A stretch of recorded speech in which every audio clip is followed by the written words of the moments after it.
I want to reconvene our public meeting. And our next distinguished panel will talk a little bit about the debriefing of the 2016 election. Up first is David Byrne, who is now acting director of the Federal Voting Assistance Program. And I want to take a quick minute to acknowledge Matt Bomer, who led the agency for, I believe, 4 years or more, and the great work that he did and the partnerships that he did with us and the many presentations that we did together. He will be sorely missed. He's not going far, but I know that he will be surely missed in the work that he has done with FVAP. I'm just going to read brief bios and then move forward with that. So, not in any particular order, but we can go, I guess, from my right to the left and start with Don Palmer. So Donald Palmer is a BPC fellow focusing on the recommendations of the Presidential Commission on Election Administration.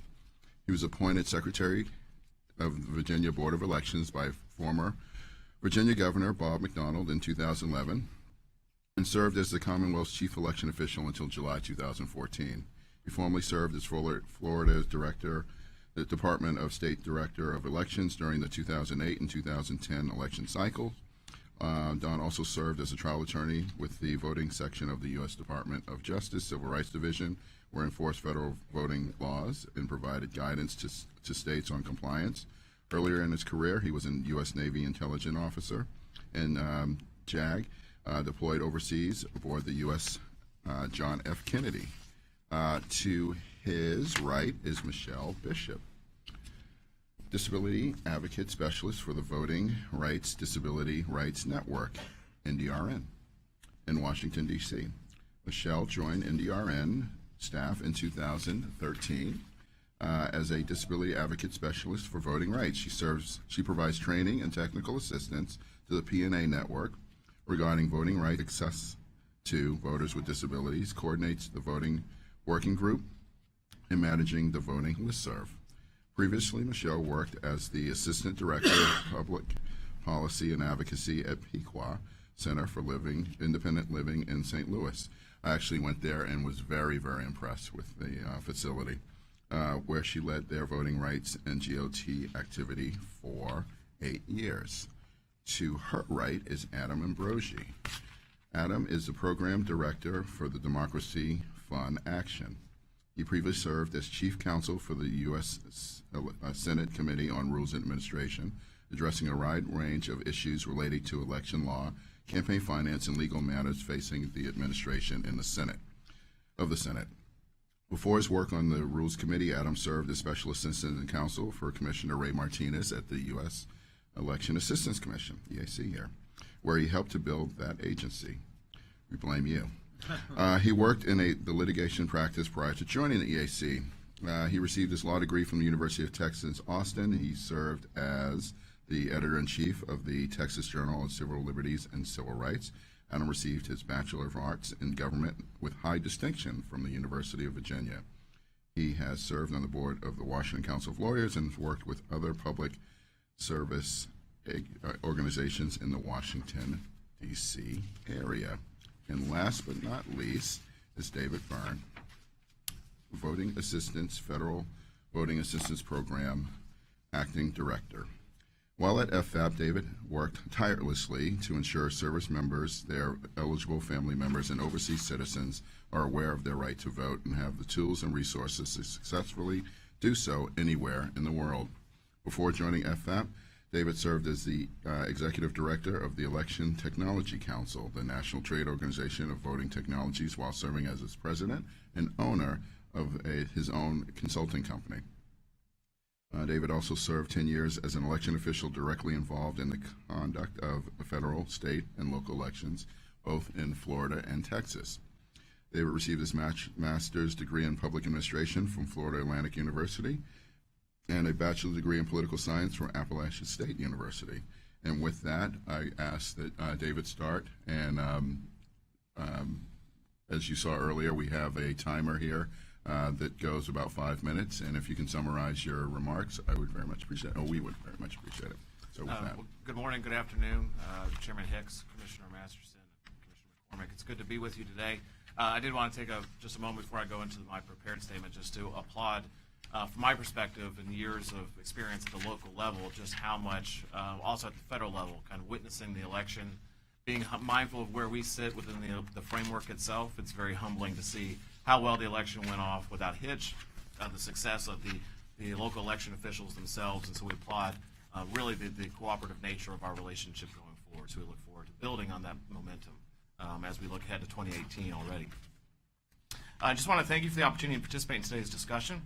On behalf of the Federal Voting Assistance Program and the Department of Defense, I'm pleased to be here and discuss our recent activities in support of the 2016 election, identify lessons learned, and provide a quick summary of some of the trends that we witnessed and as we begin preparation for the 2018 election cycle. In fulfilling our responsibilities under UOCAVA, otherwise known as the Uniformed and Overseas Citizens Absentee Voting Act, FAP is committed to ensuring military personnel, their families, and Americans living abroad are aware of their right to vote and have the tools and resources to do so from anywhere in the world. We do this by putting the voter first in everything we do. For the 2016 election, voters seeking assistance found a multitude of resources available for them, including a call center providing expert assistance by FAP staff and a robust website at fvap.gov, with intuitive tools to help them complete the voter registration and ballot application form, as well as the backup ballot if they needed it. Voters could also receive local in-person assistance from well-trained military or State Department voting assistance officers, otherwise known as a DoD acronym VAOs.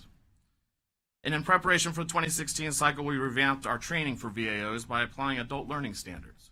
We then teamed with the military services and the State Department to visit military installations, embassies, and consulates around the world to provide that training in person.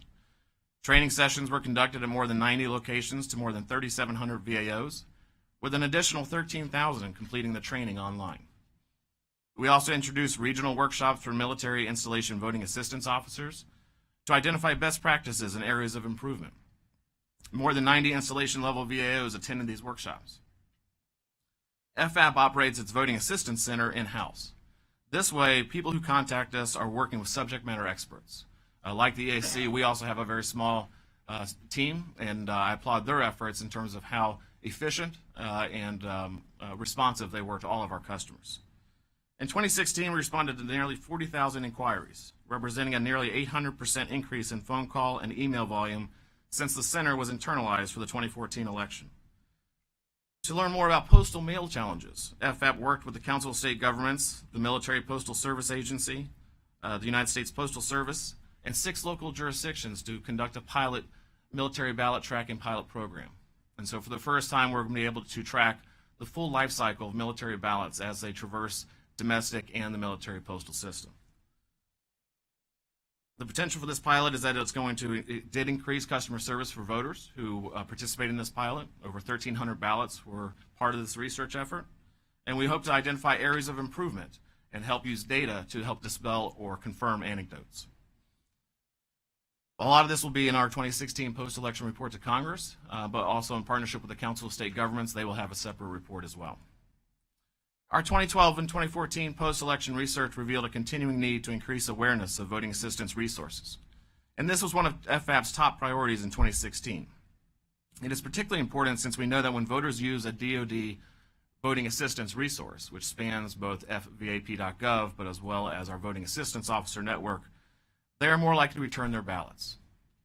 To achieve this goal, we conducted several aggressive outreach initiatives, launching digital platforms and a video series to reach first-time voters, overseas citizens, and military spouses. We also developed a video specifically for military leaders to stress the importance of supporting voting assistance programs. And the Secretary of Defense sent a memo to military leaders encouraging them to put its message into action and share the video throughout their commands. Another notable addition to this year's efforts was our first foray into direct mail. The campaign targeted active duty military, overseas citizens, and military spouses. It was effective and sparked voter action to our website and call center. Our various outreach initiatives resulted in close to 4 million total visits to fvap.gov. The Voting Assistance Center proved to be a great resource to identify trends and issues.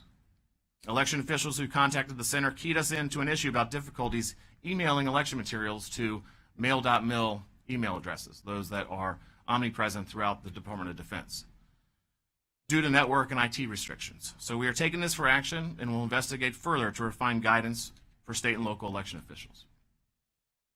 We also continue to hear concerns from overseas citizens who have children of voting age that have never established residency in the United States. 18 states and territories currently do not provide voting rights for these individuals. Some more education is necessary on this important topic, given the volume of citizens who live overseas for extended periods of time. Having FAP staff work directly with voters and election officials has paid dividends in enabling us to identify complex issues and areas for improvement. We learned that capturing and explaining the multitude of state requirements for UOCAVA voting privileges versus those extended under NVRA to be a very important area of distinction that we need to clarify for state and local election officials, but also for voters themselves.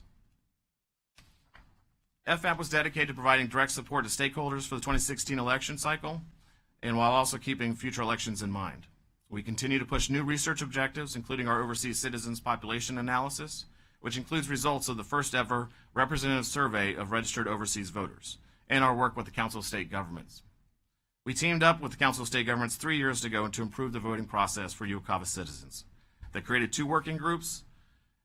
Recently, we have released both the policy recommendations as well as the technology recommendations. So we're very excited about the opportunity to share those with the greater election community to improve the overall voting process for UOCAVA citizens. We are in the process of assessing our other activities in support of the 2016 election. Our post-election survey program is underway, and I'd like to call a special attention to a new qualitative survey of state-level election officials. This is not a data request. It is truly just asking qualitative research to understand how FVAP, the Federal Voting Assistance Program, can improve its products and services and support. We look forward to sharing the results of our other surveys and overall findings with the greater election community in our next report to Congress, which we anticipate releasing no later than July 31st of 2017. FAP also applauds the efforts of the EAC as our respective agencies continue to partner well in the fielding and sharing of post-election data with the EVES survey instrument and the work we've been doing with Section B. And as many of you are aware, Director Bomer was recently named as the director for the new Department of Defense Office of People Analytics. So currently, I will be continuing Mr. Bomer's vision and applying 2016 lessons learned as the acting FF director. I do look forward to working with each of you in the greater election official community going forward and building on the successes of Mr. Bomer, our renewed vision on customer service and keeping the voters up front and foremost in our mind in terms of how we approach our research objectives, but also our services. So I look forward to taking your questions. Thank you. Okay. Mr. Ambrosi.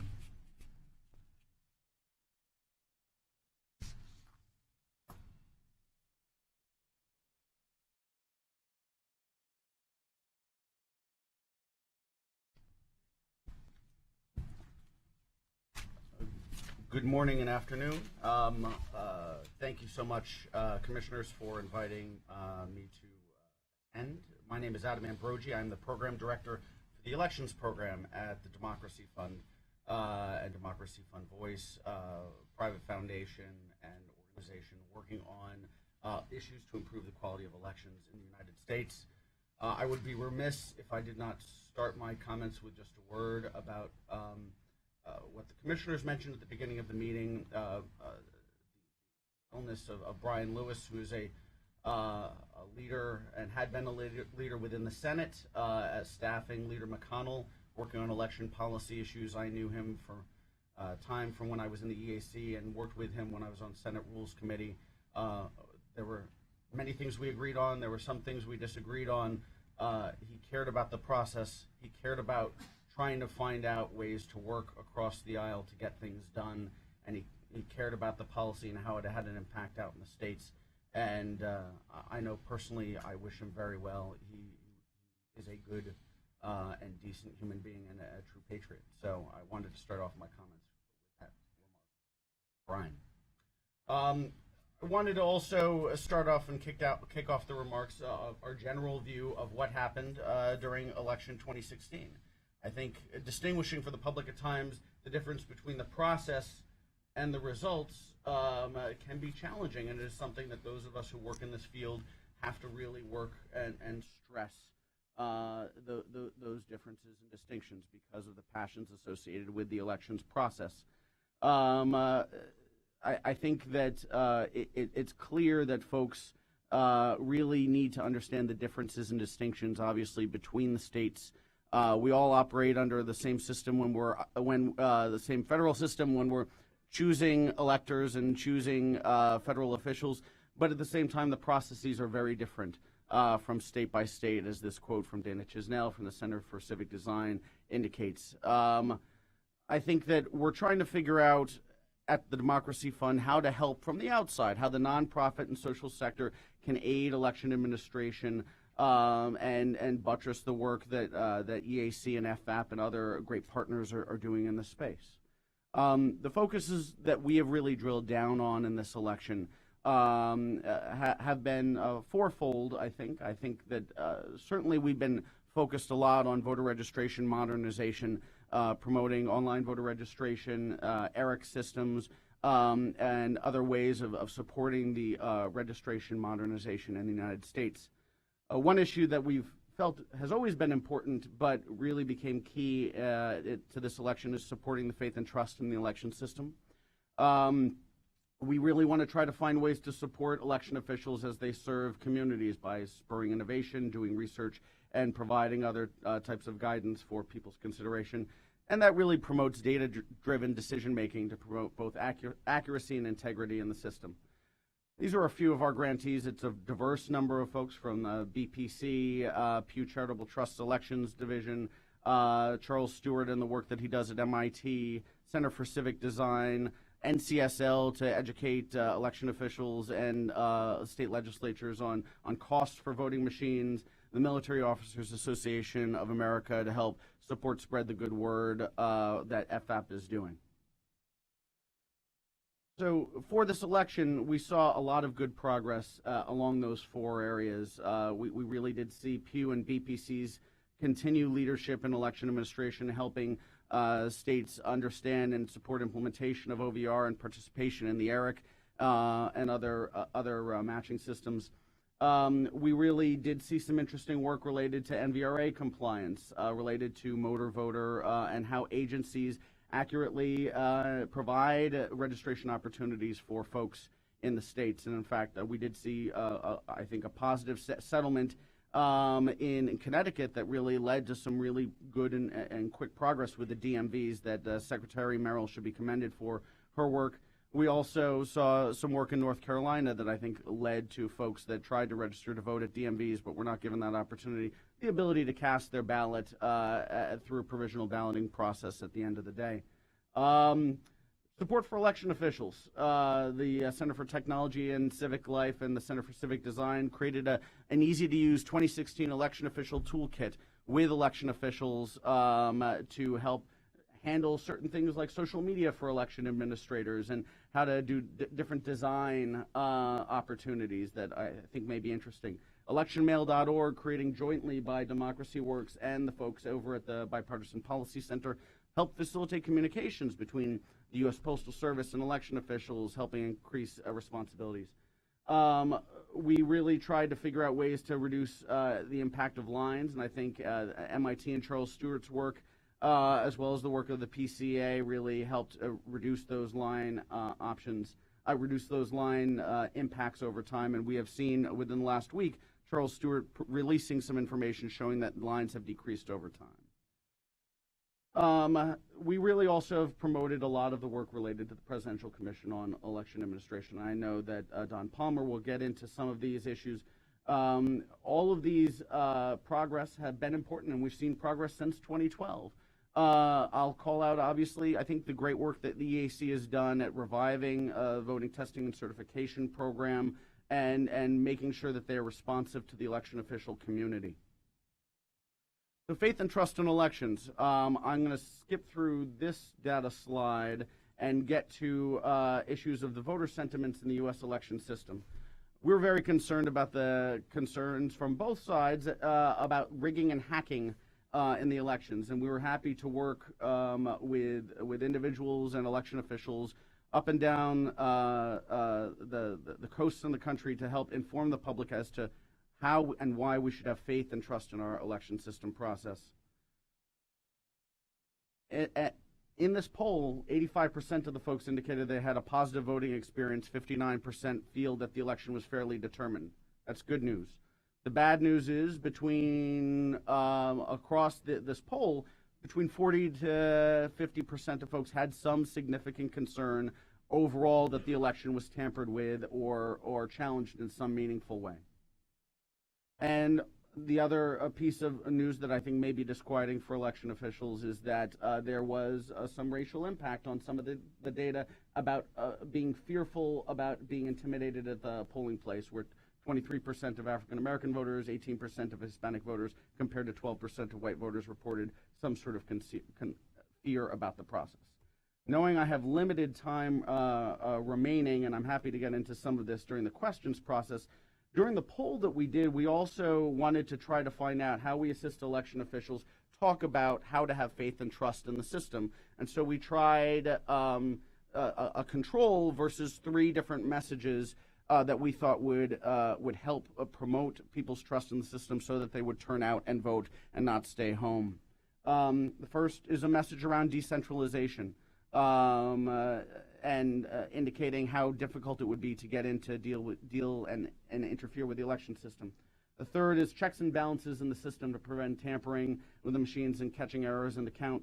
And the third was that voting machines are held under lock and key with different physical protections to ensure that no one without credentials can access the devices.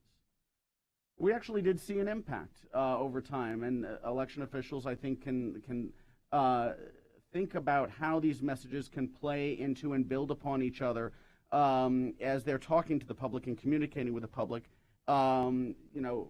With no message compared to the best message which was machines are under lock and key, you see about a 10% increase in confidence. But each of these messages independently have a positive impact and influence on voters' perspectives on whether or not they feel the election is secure or not. With that, I'll leave it to questions. Thank you so much. And now we turn to Michelle Bishop. I would like to say before she speaks that we have asked, again, for this election cycle, for those folks who have disabilities to write in with their concerns and their stories. And to date, Pat Leahy on our staff has received over 100 of such stories. So with that, Michelle. Thank you for that, and thank you for the opportunity to come and speak this afternoon. As Chair Hicks said, my name is Michelle Bishop. I'm with National Disability Rights Network, or NDRN. We're the National Membership Association for what's called the Protection and Advocacy, or the PNA Network. We have affiliate disability rights organizations in every state, every U.S. territory, the District of Columbia, and one that represents Native Americans specifically. So we have 57 affiliate organizations. And I'm going to talk a little bit about some of what we observed in 2016. I think, as always, the theme for this election in terms of voters with disabilities is that we saw a lot of progress, but we see some work remaining to be done. So I'm going to talk a little bit about what we think went really well and maybe some challenges that we see in the future.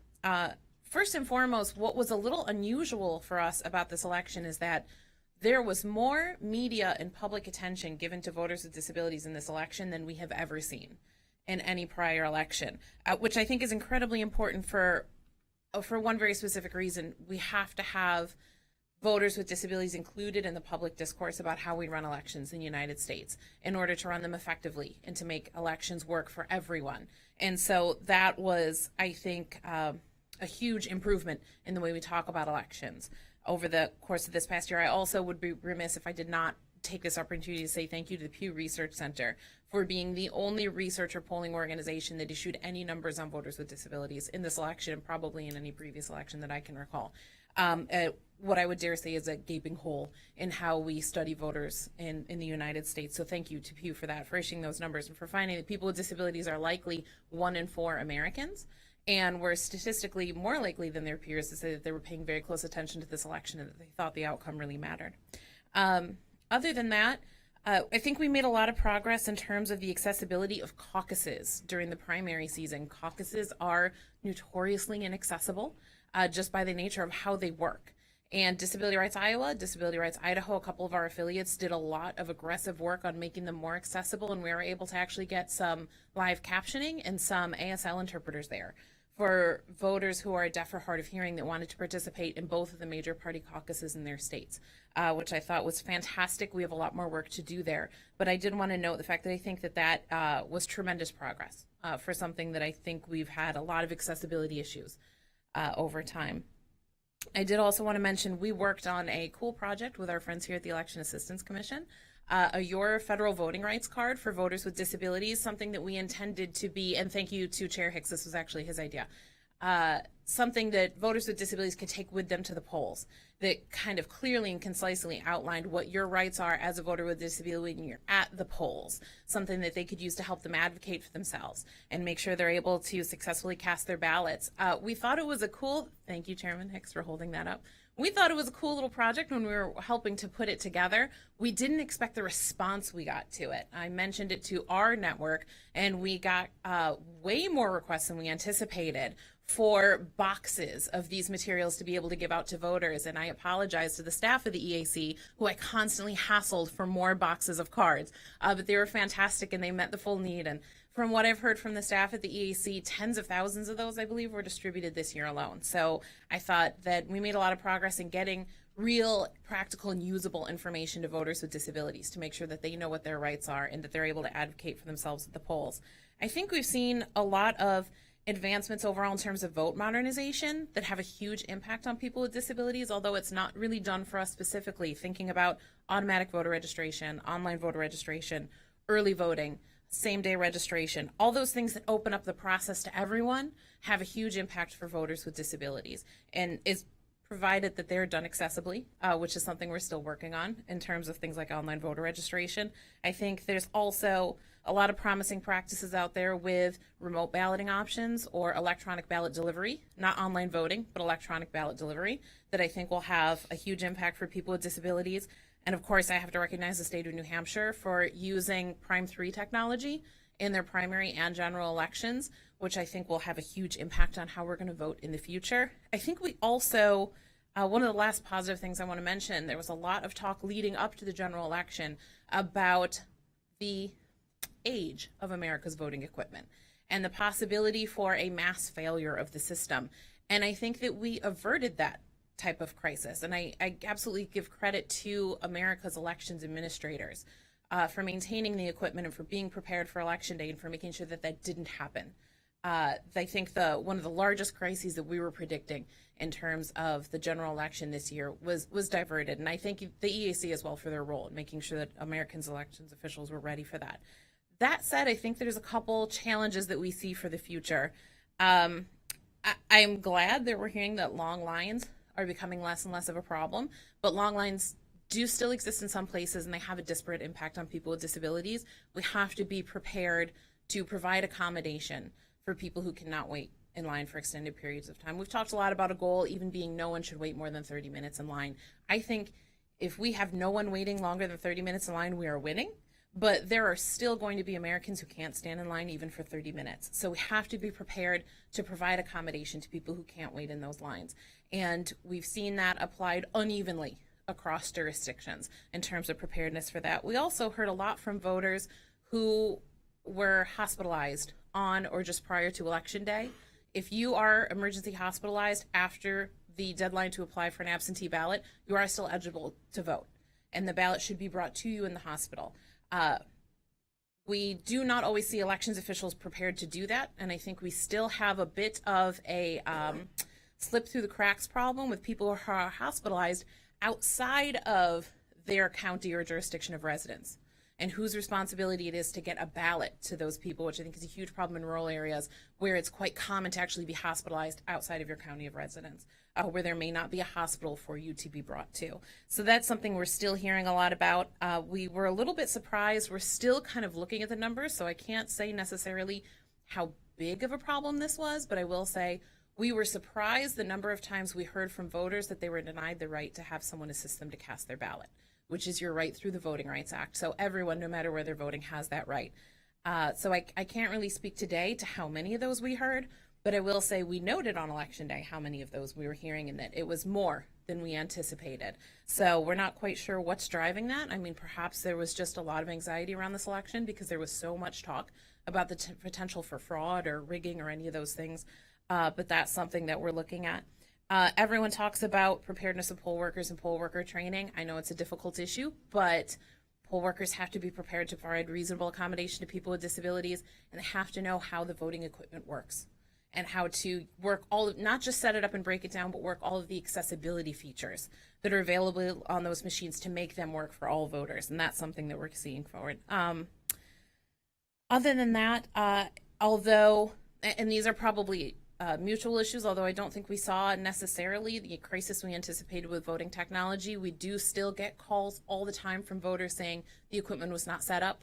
My poll worker didn't know how to use the equipment. So we are still seeing some continuing issues there. And I think that the issue of how we're preparing our poll workers and those issues, to me, in my mind, are married. And I think we know how to solve those. So looking forward, people get tired of me saying this. I can't stress it enough. We need to see real and meaningful partnerships between the folks who run our elections and those of us who represent certain voting constituencies. We have to be talking to people with disabilities. And when I say real and meaningful partnerships, I mean that people with disabilities have to be involved in every stage of the process. And we have to think about all voters when we look at the end-to-end experience for voters in terms of how we administer our elections. We really have to start thinking, I think, about a baked-in process where we're considering how this is going to work for people with all levels of ability at every stage in the process, rather than developing a system and asking people with disabilities after the fact what they think about it and looking for a stamp of approval. That doesn't happen everywhere, but it does sometimes happen. I also will say that I think we have to stop segregating out voters with disabilities in terms of, we hear a lot of talk about how we have our disability machine, our accessible machine, our HAVA machine, our ADA compliant machine. There should not be a separate method for voters with disabilities. As long as we are voting separately, it will never be equal. Poll workers will not be prepared to use equipment that only certain voters need. They will deny use of that equipment to people who do not have an obvious disability. We will not fully meet our obligation to make sure voting is completely accessible and completely accurate and secure if we're voting different methods and we have a secondary method for certain types of voters. So I think it's incredibly important going forward that we start to think about how all voters can be voting one method. And I think it will make the entire process, start to finish, of our elections more accessible and more secure. I think technology is a game changer for people with disabilities. Technology has advanced so much since HAVA was passed. It's changing everything about accessibility for people with disabilities and how they interact with all parts of our society. I think it has the opportunity to do that for how we vote. But with that said, I think that testing and certification and funding are going to continue to be critically important. I think the EAC is going to be critically important going forward for all that you've done for testing and certification. And we look forward to continuing to work with you on that. I think, Matt, thank you so much for your leadership on getting a new VVSG. I think that that's going to be incredibly important going forward. I can't say enough. We need to have funding for research and development. We need to have funding for the states to acquire new equipment, and that I think that funding should come with an expectation that our elections authorities will continue to work in a meaningful way with voters with disabilities, with military and overseas voters, with voters who have limited English proficiency, to make sure that the systems that we're going to be putting in place going forward are not only accurate and secure, but accessible for all voters. Thank you. Thank you. Last but not least for this panel, Don Palmer.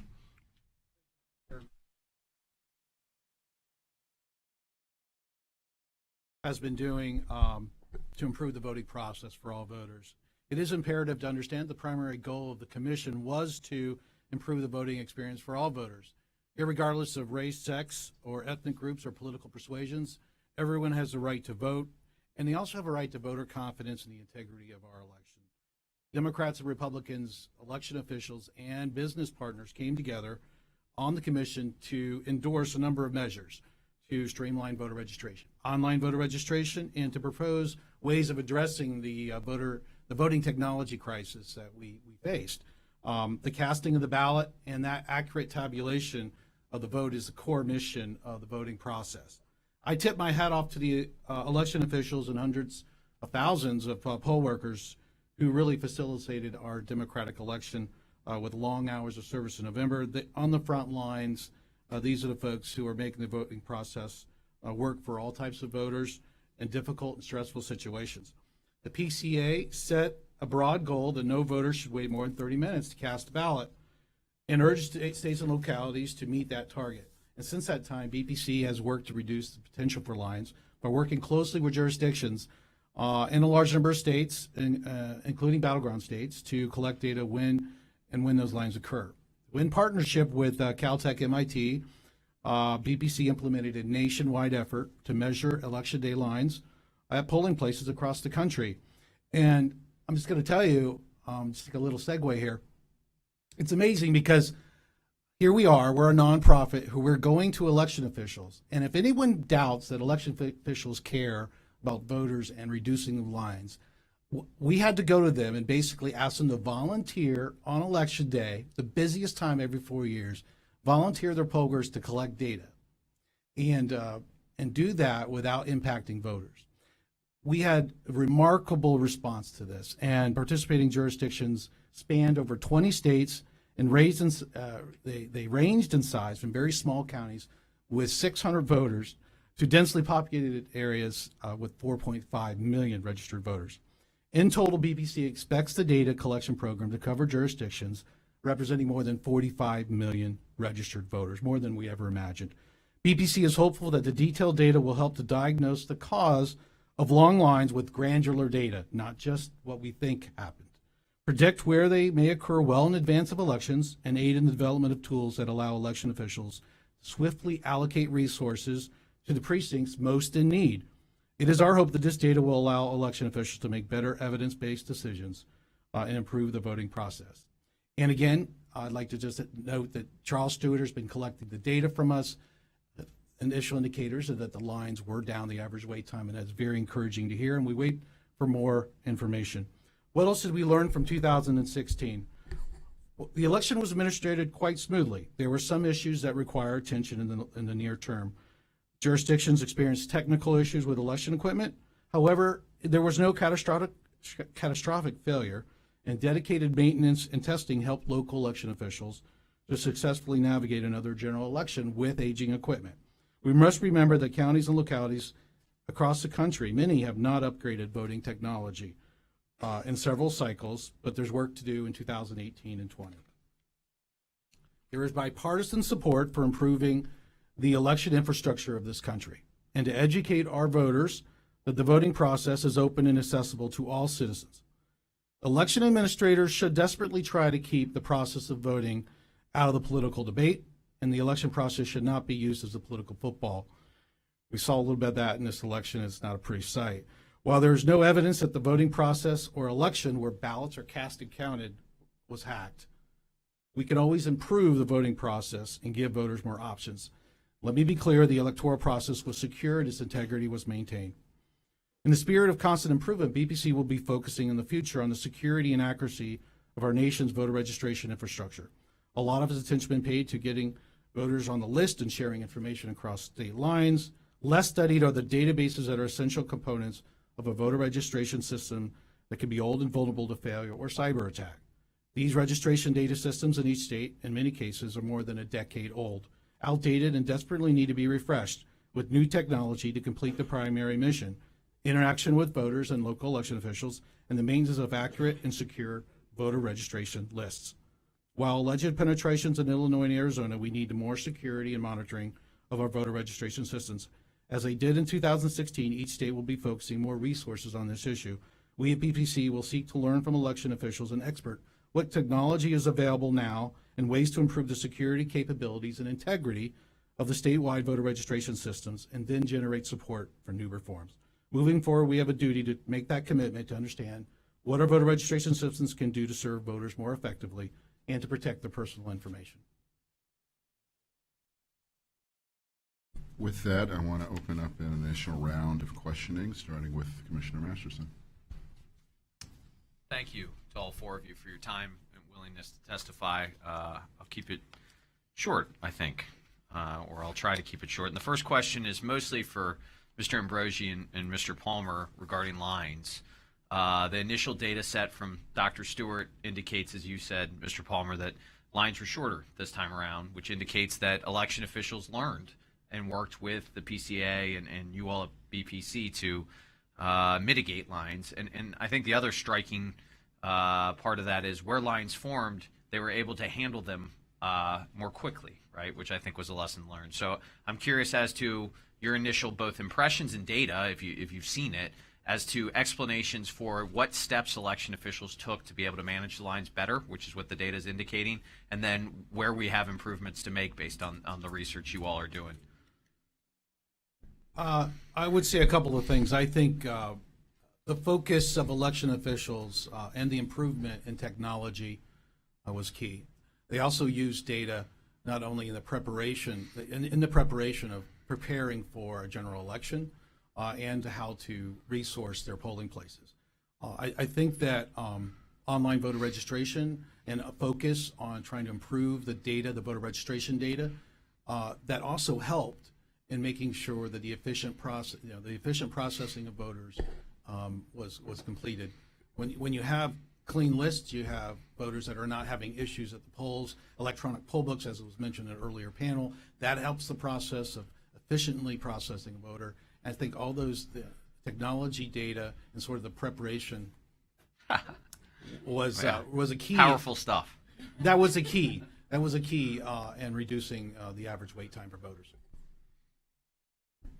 Yeah, and I think to follow up with what Don had to say, the initial data that we received from Charles, and this is very early, I think they're going to go down into the precinct and local levels later on this year, but the work that Charles Stewart did indicated that there was a decrease in wait time from, I think 14% of the American public waited in lines longer than 30 minutes 4 years ago, and this time that was down to 9%. You also, he shared some information that indicated that generally, and for the general election, you also see a decrease in racial and ethnic impact. That it was closer to similar wait times than it had been in prior years for communities of color and Caucasian voters, which is all generally good news.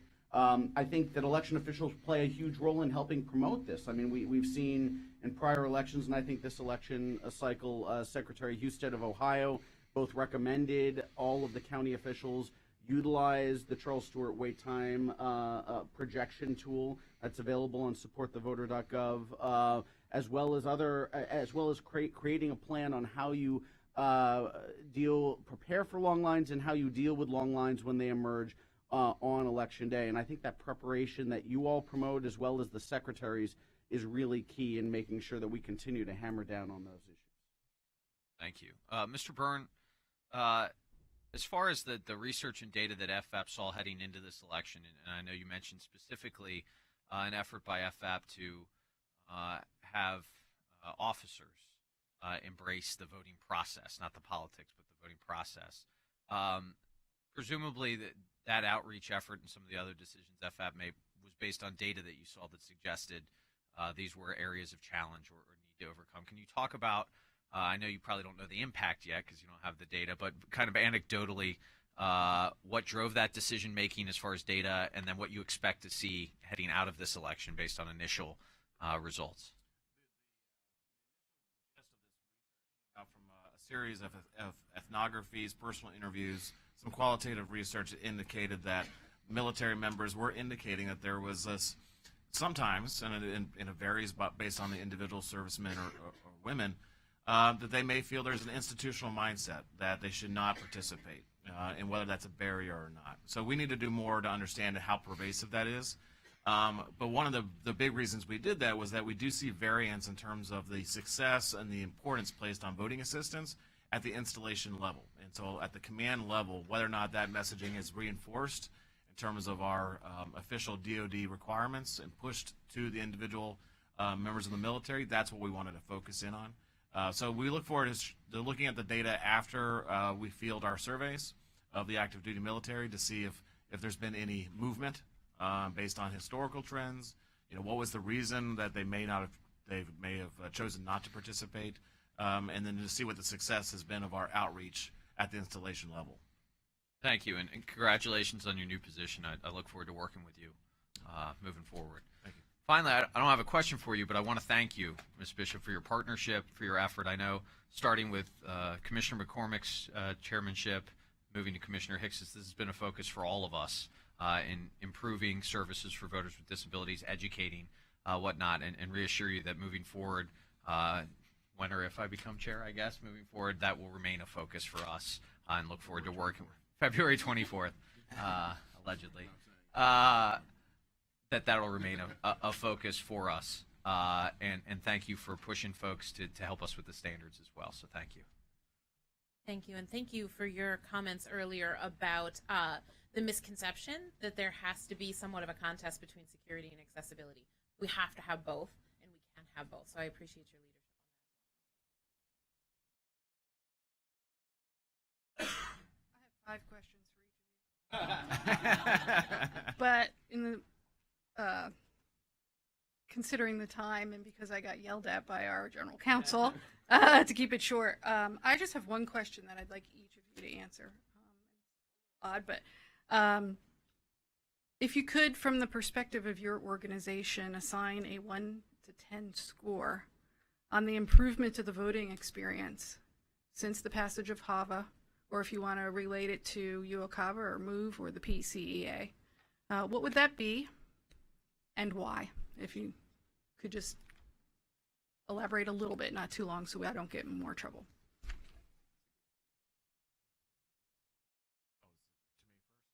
I'm sorry. So, unfortunately, I don't know what I would have measured in the past. So you're asking for what was my rank looking at this, just this snapshot. I would say it's a 7.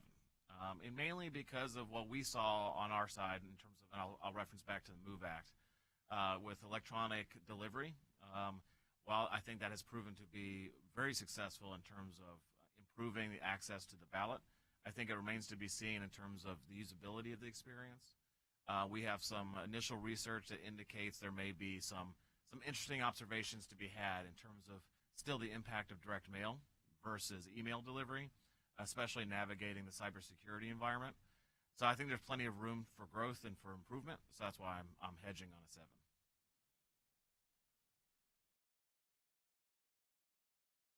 I may be a little biased having had some of the legislation. I would say that I would rate it as a 7.5 to 8. Yeah, and here's what I mean. Out of a crisis emerges some action and some movement, and you know, wherever you stood on what happened during Bush v. Gore in Florida 2000. It spurred a real focus on how elections are run and the need for, when elections are close, for people to have confidence in the results, especially when they are close, so that every vote is counted and every voter has confidence that that vote is counted in a meaningful way. And because the EAC and sort of emerged, as well as Hill staffers and election officials, leaders that came together and started to convene around these issues, academics became a little bit more interested in this. Election officials became more interested in partnering with government, FAP, EAC, in experimenting with how they improve their process. Vendors became interested in rethinking at times how they handled developing voting machines and making sure that they really thought through in better ways accessibility and security concerns. I really think that since 2000, you have had an emergence of a field and an advocacy community and an academic examination of something that really hadn't been a consideration prior to 2000. That really, I think, hopefully can get away from politics as much as we can when you're talking about elections. And I think that there's a lot more work to be done, but we have seen the development of a field and leaders within the field that actually care and push this stuff forward, and that's great progress in my book. So, being here on behalf of voters with disabilities, this is an incredibly easy question for me. On a scale of 1 to 10, I'd give it roughly 1,000.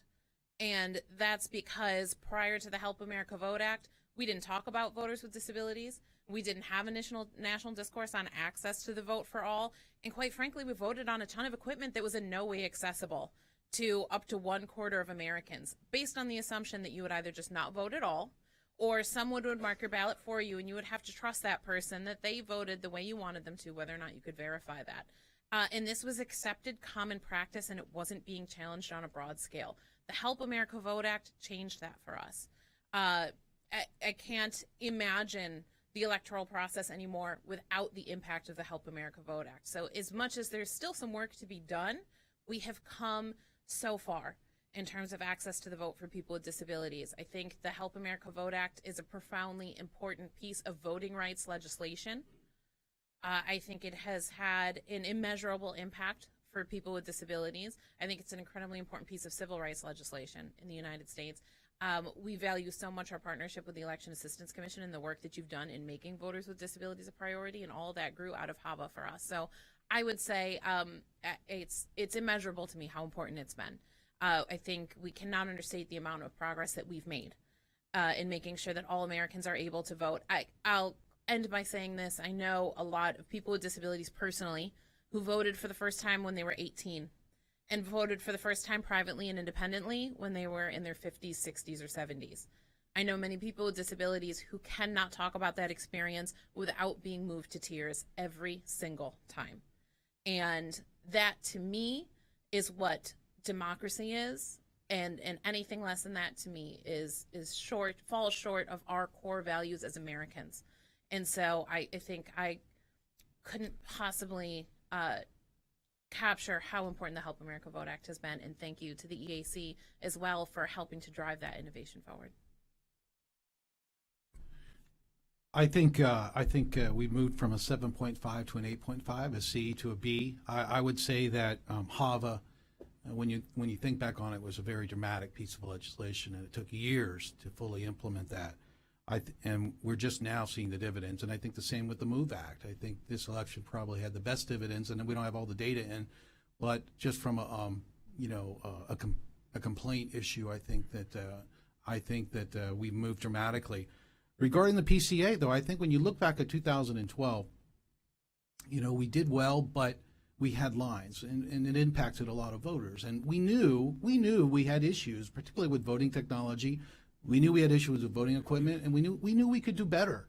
What the PCA did was it got bipartisan political support that we had not had in the past for some change. It had, and frankly, I saw some legislative support that was just not there in the decade prior, as much as after what happened in 12. And so I think that we moved from a C to a B.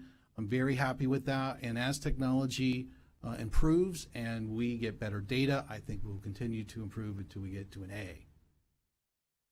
Thank you all for your answers. I do still believe that the rest of the world looks at us and what we do in our elections is the standard across all democracies. So thank you all for your dedication to the field of elections. I appreciate your work, and I appreciate you being here. Thank you. I want to echo what in terms of the world and of democracies. I had the distinct honor of being asked by the president through the State Department to go to Cuba and talk a little bit about the election process. And one of the witnesses earlier had talked about participation and the lack of participation, and that was one of the questions that we got. And it was amazing to me to be able to tell these folks that the reason that we get 50 to 60 to 70% participation is because of free speech. And one of those pieces of free speech is to say that I don't want to participate. And so with that, it's a form of participation by not participating. You can argue that any way you want, but that's fact. Also, I don't know of any other universities.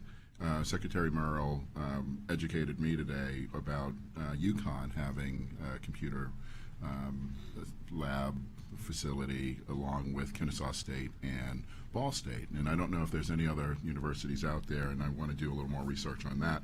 But in the interest of time, I wanted to thank you all for your hard work and ask you just a few questions. One, Don, Mr. Palmer, do you believe that early voting played any sort of role in long lines being shortened this time around, in terms of a lot of states, so not a lot, but a few more states went to early voting or absentee voting, and you don't have the same sort of influx on election day? Or is there any data on that? Just share. I think anecdotally, I would say that I think it does help. I think that early voting was dramatic in battleground states like Florida, North Carolina, and that trend continues with more mail voting and early voting. Not all states, and we have a lot of states that perhaps have absentee, a little early absentee, or not early voting per se. They still had some reduced lines. I think there was less reporting of significant lines that impacted voters. But just from an election administration point of view, when you have significant numbers of folks voting early, and they did show up and voting by mail, that's going to reduce the pressure on election day and allow you to plan for mitigating those lines. And this is a general question for the entire panel, and I asked this a little bit earlier. Ms. Bishop, you talked a little bit about we had a verdict crisis this time around.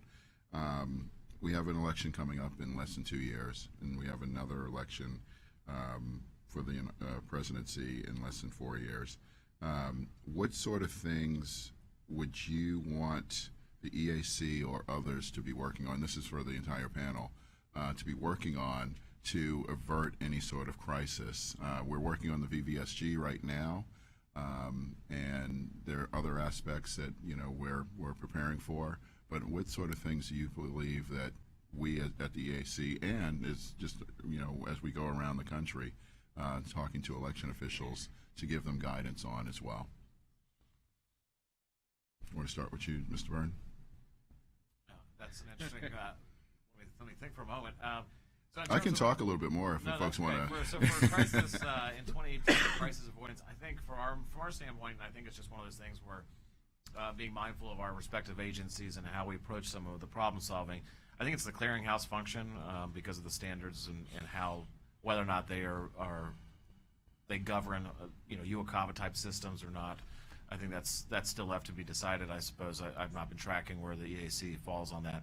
But I think the other thing is the clearinghouse, and I think that's an excellent partnership to make sure we're supporting the locals, the election officials who are trying to field and support all of these federal requirements. And specifically, like I referenced in my statement, how to navigate through the maze of the DoD cyber information system architecture. The fact of trying to reach .mils and how are you sending out these attachments. I mean, I think that's where I think our two agencies can work hand in glove and make sure that we're trying to be on the leading edge rather than trying to respond to what these issues are. And we're happy to take the initial data, share it with you all, and let's facilitate a discussion. I don't know if you know, Mr. Byrne, but we have public working groups that you're welcome to sign up. Excellent. I will look into it immediately after this. Mr. Ambrosi. Sure. One of the key things that you all serve, and obviously you partner very closely with NAS on this, but it is something that I think a lot of folks don't and are not aware of, is the need for a small voice within the federal government to deal with and speak on behalf of the voters of the country to other agencies that have an impact.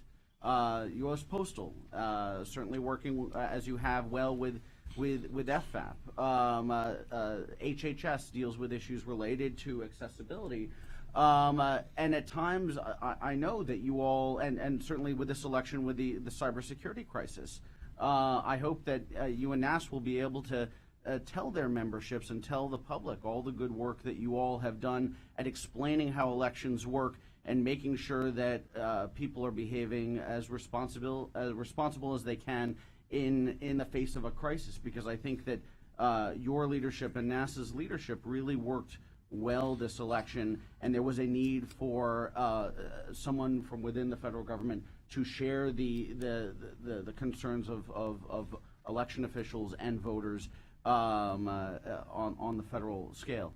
I would also say that the clearinghouse function is essential, sharing and convening election officials and voters together, trying to build those relationships between the voter advocates and the election officials at the state and local level, to prepare for the next election and make sure that well in advance of elections, crises are highlighted and dealt with as best as they possibly can be.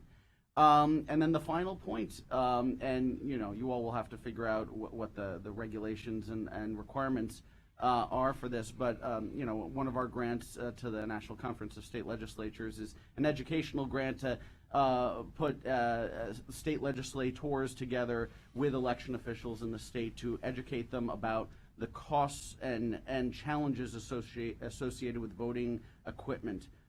We all know that there is a crisis coming. We're all happy it didn't seem to happen during the 2016 with voting equipment failing. Unless there is substantial funding for this at the state, local, or federal level, the problem will emerge. And so trying to find a way to help the state and local election officials inform the folks that we need more funding to make sure that we don't have that catastrophe is, I think, an urgent need. Everyone knows I'm a huge fan of the VVSG. I do think that is very important. Don't even say it. I'm already on a public working group. And so I think we do need that. I think we also need some sort of guidance around anything that doesn't end up being covered through the VVSG that has to do with the entire system that voters interact with. So all types of websites, communications, and materials that our elections officials are sharing with voters on how to make those accessible and available to all voters.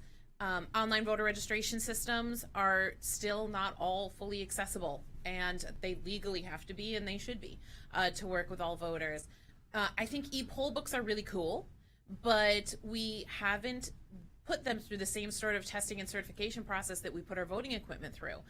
So how can we talk about guidance on how those are being developed and making sure that those are going to be effective on Election Day? I think that we are going to have to update our voting equipment. It is getting older.